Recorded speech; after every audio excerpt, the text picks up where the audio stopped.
We have got the artist in the studio. I'm going to try and squeeze in one more. I would like to make a presentation Oh, God, make it, of warmth, exuberance and sentimentality of a blossoming and budding authoress. Please accept this on the auspices of Kitaboo Pitman Brown just giving her a nice bunch of flowers. How nice is that? How nice is that? Thank you very much, Pitman. I really appreciate it. And thank you very much for working with me. I want to feel like I want to bust a tear. Definitely. 97.5 KEMET FM. It's very nice talking to Carrol Rowe, Pitman Brown. What are you up to next, Mr. Pitman Brown, as well? Very busy man. Very busy man. Actually proofreading for 3 other blossoming authors. One is already actually finished, ready to go to print any moment. Yeah. But I am laboring with 2 other blossoming authors. They're all women.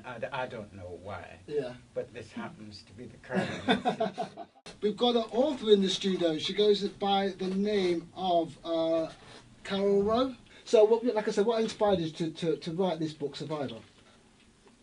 I have tried a number of ways to overcome my hurt. You know, I've tried to talk about the things that had affected me. Yeah. But time wouldn't permit to do so. Yeah. So I chose to create an arena through writing. Arena, as in? Yes. This book. Yeah. Yeah, I tried to come up with how I would better able to express myself. Yeah. And I choose to do it through the format of this book. Through writing? Yes. Through writing. So, okay, that's how you started writing. When was the first time you actually put pen to paper and you thought, you know, I've got something here, I can do something with this talent? 2008, when I encountered a very difficult situation with one of my child. And, you know, it's like revisiting issues upon issues. I said to myself, oh, how can I deal with this? So one night, I took a pen and I started to write. Yeah. The first thing that laid on my heart, how can I, you know, bring an ease to my pain? And I've come up with a title, which I've put in the format of a poem called The Pain of a Mother's Heart.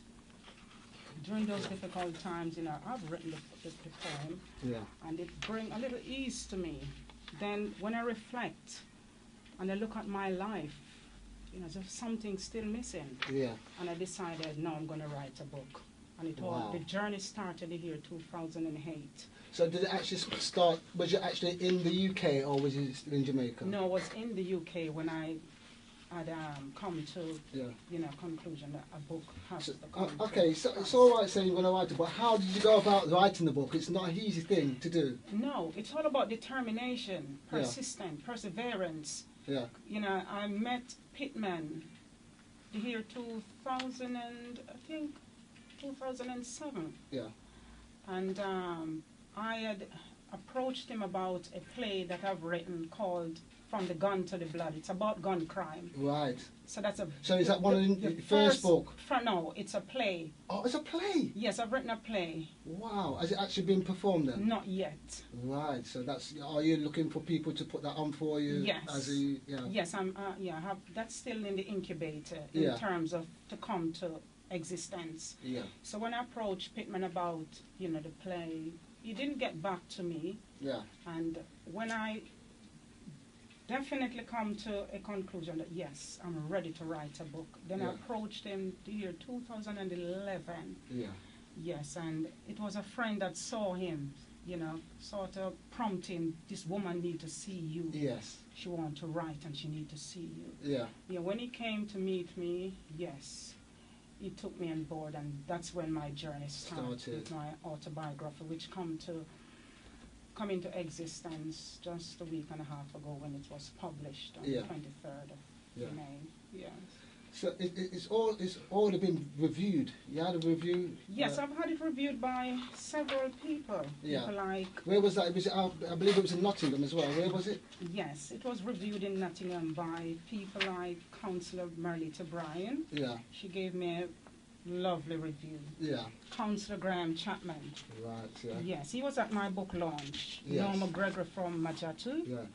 So the book launch. How did the book launch go? It went well, providing that the weather could have been better. Yeah. I would have, you know, expected a better turnout. Yeah. And I think if it had been promoted more, you know, to a larger scale, Yeah. then So the actually, turnout. just going back a little tiny bit. So you actually approached Pitman Browne and said, listen, I need to write this book. So what was the first steps you actually did to make the book happen? Because obviously you've got to approach publishers and writers, people to put the book together, printers. How did you start that journey? As I said, Pitman Browne was my first point of contact. Yeah. Because he's a proofreader. Yeah, So I prepared the manuscript, put it in Word format, yeah, and I hand it over to him. So we work closely. together. I send them by, you know, email, Yeah, and we meet up. So Yeah. it's a daily meeting up. You know, some nights are Yeah. like 10, 11 o'clock. you can imagine. You know, I'm tired. I remember one night, you know, after Pitman finished with me, I felt as if I wanted to faint. Yeah. I was so tired. A very intense man. Yes. Yeah, yeah. Yes. But even 2 o'clock, 3 o'clock, early So, morning, okay, I'm up. you get the book together now, it's printed. How many copies did you print? 400. 400 copies. So where did you actually put these copies so people would get the most focus to pick it up? That's, you know, I want to read this Angela Rowe book. Well, I've Carrol been in Rowe. contact with Waterstones. Yes. And I've spoken to W.H. Smith Yeah. yesterday. So it's all, you know, to get back to them. But at this appointed time, you can get a copy from www.carrolrowe, CARROLROWE.com. Yeah. E-commerce on my website. Yeah. So you can get a copy from the website. Yes. So like I said, the book launch went perfectly. So the book is called Survivor. Yes. It's got an eye on the cover. It's got some nice trendy. I like the way you got the shiny Hands. cover on it. 'Cause it's Yes. red. I want to try and make them see what's happening. Yeah. Okay. Why did you call it Survivor? In my book, I've gone through a whole lot of situations. Yeah. So for me to be here today and being able to tell the story through a book, I has to be a survivor. Okay.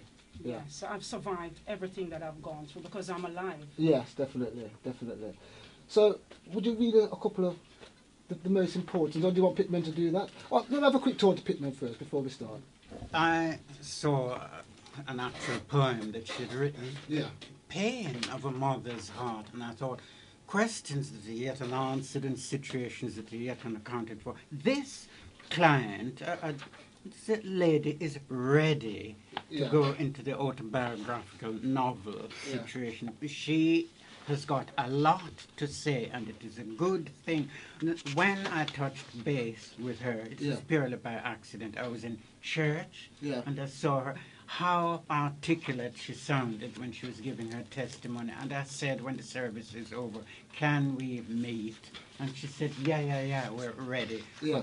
The hardest part, though, Yeah. is sitting shoulder to shoulder with the manuscript day after day. Yeah. And it wasn't easy. Gets tedious. Yes, that is the word, Yes. sir. I'm a man of many words, you know. I can find them. After all this went on, and the book released, like you say, a proofread, and you read the book again. So, what main facts that came to you through the book? Through the book, it's Yeah. the three main features of the book. You'd say, well, what is the point of writing a Yeah. book? I would say that bullying is one of the issues. Bullying at school, and it will draw the teenagers to come forward. Please, please, please. So this is in the book? Yes. Yes. And the second feature, because this is a tripartite issue-related book, the second feature is domestic violence.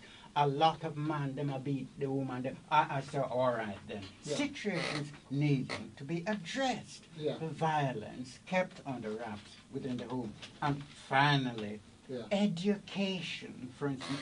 Could I, if I'm privileged, to read 47 words?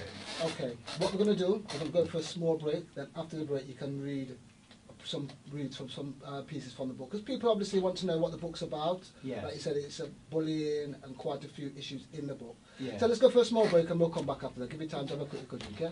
Right. Definitely 97.5 KEMET FM. If you'd like to sum up the aim and the objectives of the book, 47 words. My best laid plans, this is the author's own words, Yeah. were now about to coincide with a cardinal rule laid down by my father to the effect that all of his children must leave home once they reach the age of 17. Hence the opening up of a new era that is called survival. So what this is trying to encapsulate is education. Once she left home, that is strange in Jamaican culture, she was tossed about from one auntie to one uncle, the other, and she lost her way, the education. Let's see now, even if she had had the first rung in terms of graduation, the parents didn't even bother to turn up to the graduation. That is a heartbreaker. So that's issue number one. So if we go straight into issue number two, to do with school bullying, look at page 28. Why was this author persecuted at the age of 10? Because she was as skinny like a little shrimp. In Jamaica, they call it little and whingy. And this big, hefty blob of a bulldog, the girl actually came inside her own yard for the Brock fight. And she thought, oh, no. This is a battle, said the little shrimp of the author. I have to win. And because she is little David and the Goliath. She climbed down from the tree, fear mingled with courage, took hold of me, and she grabbed her by the hair. Well, the fight continued, and for the first time in her childhood life, she has actually come out winning. So everybody, the crowds, the people, them in the yard, were actually bigging her up. This is the first psychological victory, from victory on to victory. This is about survival. Survival from a ghetto standard survival. Yes. Because you find out a lot of the Jamaican parents, they have children and the grandma end up looking after them. Yes, but with me, our grandparents, from my mom's side, she did have an input, where sometimes we end up there. But it wasn't consistent, because I'm from, the family, I was the third of 9. So majority of the responsibility was laid on me with my other siblings coming after me. So it was very intense, harsh, I was denied education, the love, Is it because you had to look after your brothers and sisters? Yes, so many times I felt lonely. Yeah. Yes. Yeah. So can we have another chapter from the book? Well, this is chapter 6. It's entitled My First Love, in which at that time I was 21, says the author, and he was 5 years older. The buzzword here is Roger. That's not his real name. The ideal man of my dreams. This is not his real name. However, they call him Bulk Man. Why is it that there went tug-of-war and fighting between the author and where somebody who is completely outsized of her petite stature? Not only was he academically qualified, but skilled in terms of a trade. He was an electrician for want of family background and status. He was the opposite of me in terms of, well, anyway, love developed in such a way that they were bonded to each other. Unfortunately, because her links with the church was profound, so accidents will happen. Unfortunately, she was on the road to becoming a mother, and that issues related to the church, they actually, they went on the other side of the fence. They did not want to accommodate her at that point. And then, you see, marriage came, but with somebody else. But this time, when you get into the middle of the book, going towards the end, she has been adduced to a catalogue of failed relationships. Men. Now, this is gender related. Our men have let us down. Yes.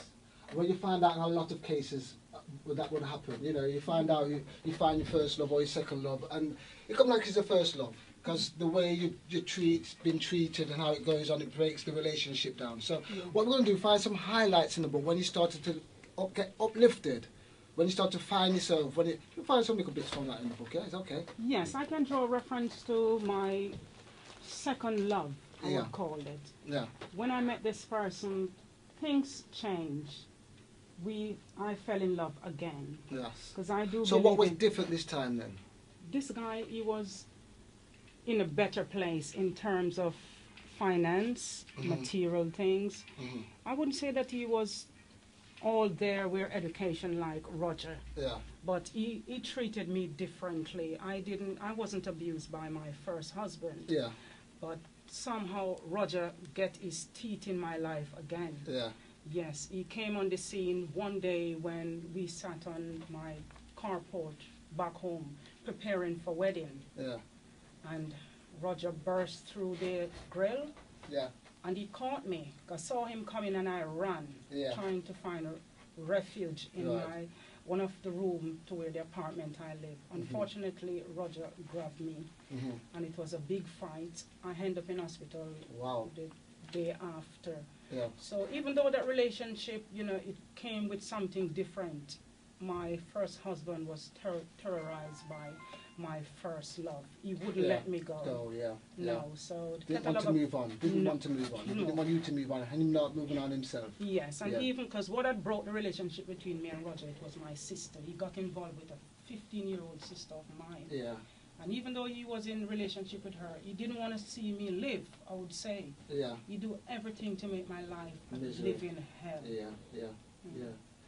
So, okay. These are some of the things what's happening in the book. It's called Survivor. If you want to copy it, what can we do again, Carol, to get a copy? You can go to my website, www.carrolrowe, CARROLROWE.com. You can buy it on e-commerce. Yeah. Okay. And I will post it off to you. Yeah. So, so what is in the future for Carrol Rowe? For the future, I'm looking to turn this book into a film. Yeah. Yes. That is big aspirations. That's what you got to think. You think higher from the next standard to what you're doing. Yes. So what about the play?